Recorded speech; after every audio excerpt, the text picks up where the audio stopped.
ഞാനിപ്പോൾ എവിടെ ഉള്ളതെന്ന് നിങ്ങൾക്ക് മനസ്സിലായോ? ഇല്ലല്ലോ. എൻ്റെ ബാക്ക് നോക്കി, ഇൻഷാ അല്ലാഹ് പറഞ്ഞുതരാം.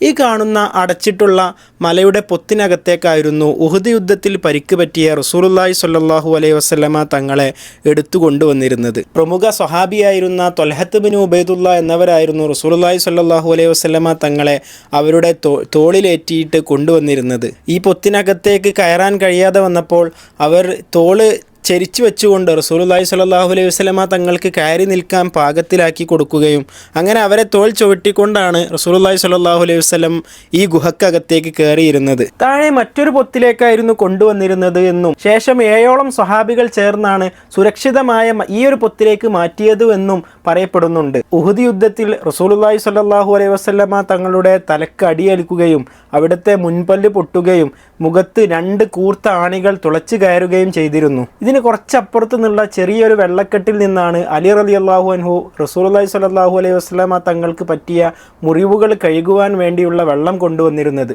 നബി തങ്ങളുടെ മുഖത്തേറ്റ ആണികൾ പറിക്കാൻ വേദന കാരണം കഴിഞ്ഞില്ലായിരുന്നു. അങ്ങനെ അബൂ ഉബൈദത്തുൽ ജർറാഹ് റളിയല്ലാഹു അൻഹു തൻ്റെ അണപ്പല്ല് ഉപയോഗിച്ച് വളരെ പതുക്കെയാണ് ആ 2 ആണികളും പറിച്ചെടുക്കുന്നത്. അവസാനം ആണികൾ പറിച്ചെടുക്കുന്നതിനിടയിൽ അബൂ ഉബൈദത്തുൽ ജർറാഹ് റളിയല്ലാഹു അൻഹുവിൻ്റെ 2 മുൻപല്ലുകളും പൊട്ടിപ്പോയിരുന്നു.